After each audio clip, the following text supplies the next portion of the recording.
So, ayan guys, habang nag-aantay kami ng room na available within 2 p.m. pa kasi ang check-in ng room namin. So, ayan, sa wakas, nakaakyat na kami sa taas saan kami check in na room. So, 4th floor lamang ito yung na-accommodate namin na room. So, actually, good for 2 nga siya. Since sa pangalawang vlog ko. Ayan, yung laman ng cabinet ng Manila Hotel. Yung restroom nila. Although, medyo, okay pa naman kasi medyo vintage na nga yung hotel. Kasi sa tagal ba naman ng hotel na ito? So, 1900s pa yata. So, medyo, na rin. Pero okay, yung mga, nila, ayan, so sa gutom namin, medyo past 3 p.m. na yata kami nakakain. So, nag-order na lang kami ng Jollibee. So, imagine mo, nagpunta ng Manila Hotel para mag-Jollibee. So, wala kaming choice kasi hindi naman kami, wala kaming pera, hampas lupa lang kami.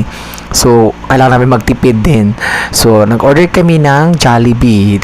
So, nag-grab kami ng pagkain namin. Ayan, gutom ang mga person. So, kakain mabilisan. And then, medyo kwentuhan. So, medyo inaano pa namin yung moment na experience na buhay, prinsesa at saka prinsipe naman kami for today. So, ayan, medyo pagoda, tawanan ng mga memories, kwentuhan, walang katapusan yan.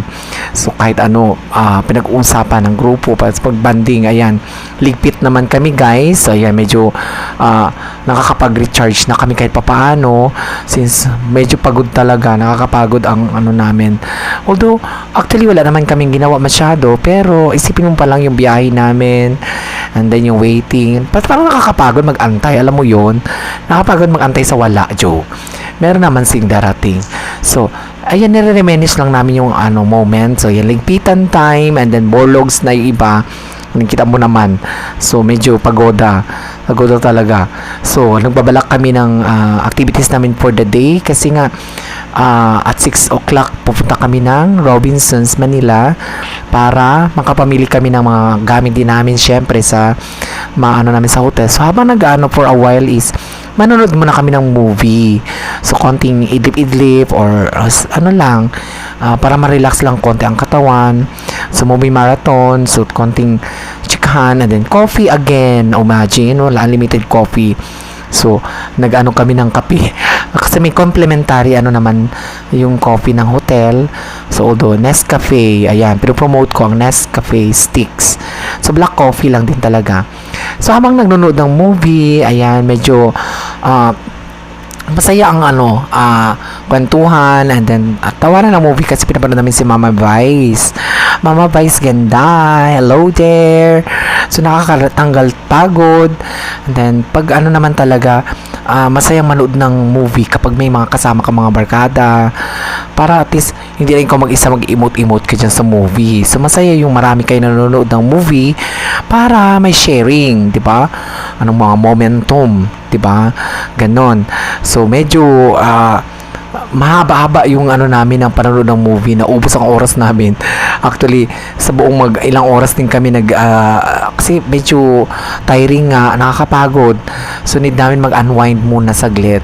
And I'm very, very thankful sa mga taong, alam mo yun, hindi ine-expect na si Lord talaga gumagawa ng way para magbigay ng blessing through other people. So, we are blessed kasi may mga tao talaga na willing silang magbigay ng kanilang resources para ma-experience din ng iba like us na hindi naman talaga namin afford. Sino ba naman maka-afford ng check-in sa Manila Hotel? So, we are earning a minimum wage lang. So, ngayon, hindi talaga, di ba? Imagine mo, pag mag-check-in ka sa hotel, magkano ang fee? Ang dami mong fees na babayaran. So, kailangan pang kumain. Siyempre, hindi ka naman pwedeng mag-check-in ka lang dyan, matutulog ka lang. Hindi pwede kasi hindi ka rin ma-relax, di ba? Since may complimentary breakfast, so iba pa rin yung may ka pa rin, may sarili kang dalang pera para may extra. Kumbaga may extra ka doon. Although we are very happy kasi yung mga nangyari sa grupo namin na gala. Yung gala kasi is group of allied laity association. Ang kulit ang gala. So yun, binuo namin yung group para lang sa bonding moment sa mga galaan. Ganon ang term namin.